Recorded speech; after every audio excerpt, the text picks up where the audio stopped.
c'est clair aujourd'hui qu'il y a un problème de réorganisation de l'hôpital public sur lequel il faut qu'on réfléchisse. Et quand l'hôpital public ne peut pas payer ses praticiens et qu'il accepte les secteurs 2, et bon, il faut aussi qu'on mette à plat un certain nombre d'hypocrisies. Donc voilà.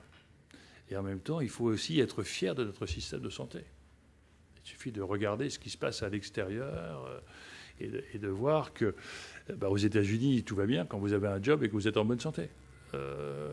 Alors qu'en France, en réalité, vous avez une espèce de sécurité collective qui est absolument extraordinaire et pour lequel il faut être attentif que le fait de ne pas reposer à plat un certain nombre de questions, y compris en remettant en cause nos privilèges ou nos statuts, risque de fragiliser cette sécurité collective. Et donc, en réalité, c'est pas un choix de politique de santé, c'est un choix de société. C'est un choix de société.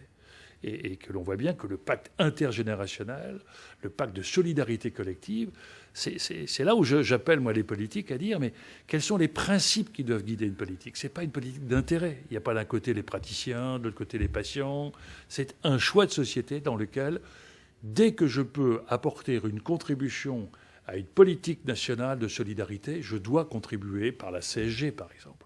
Et nous avions très clairement indiqué que le vieillissement de la population, qui est un défi numéro un, est une politique de caractère de solidarité nationale. C'est-à-dire, je ne sais pas demain si je serai en mauvaise santé ou pas à 40, 50 ou 60 ans, mais peu importe que je sois riche ou que je sois pauvre, dès que je peux, je dois contribuer à ma capacité contributive à financer une politique de solidarité dont un jour je pourrais bénéficier. C'est ce qu'on appelle l'investissement social plutôt que le coût social. Voilà.